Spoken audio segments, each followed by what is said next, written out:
There are many quotes that the Queen has in her legacy left with us, and the one that really rings true is grief is the price we pay for love.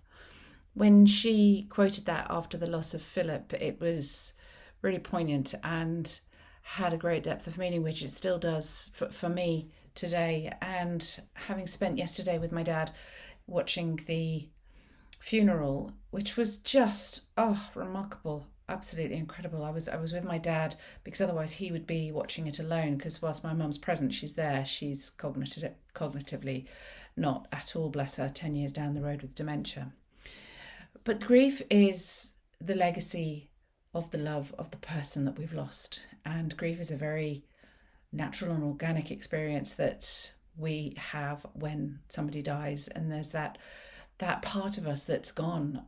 When a person dies, especially a dearly loved person dies, everything changes forever. It will never be the same, and our conceptualized future has been altered irreversibly.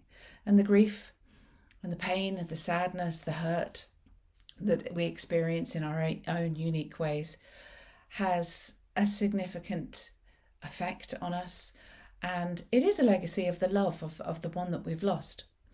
If, however, the grief that you're experiencing becomes overwhelming and you're unable to operate or to cope or to just get on with life after the loss, you have to give yourself as much time as you need. Of course, there is no right or wrong way to grieve. However, if it is becoming too much and overwhelming, you may seek the advice of a bereavement or a grief specialist who will be able to support you through the emotions that you're experiencing. There's no cure for grief, and in my opinion, nor should there be one, because grief is the part of that person's memory which we hold dear to our heart.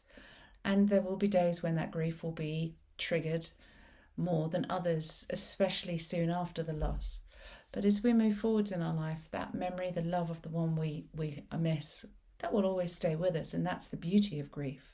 But if grief is holding you back to a point where you're unable to function, then please reach out for support.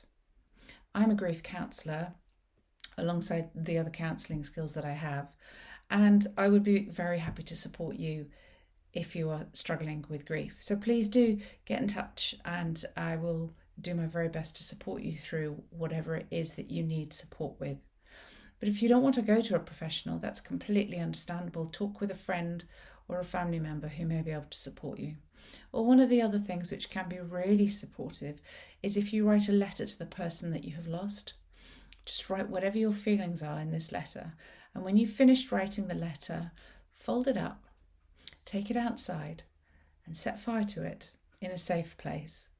And then just watch as it goes up into the sky and goes to wherever it goes. We don't know. We have no proof of where anything or anyone goes.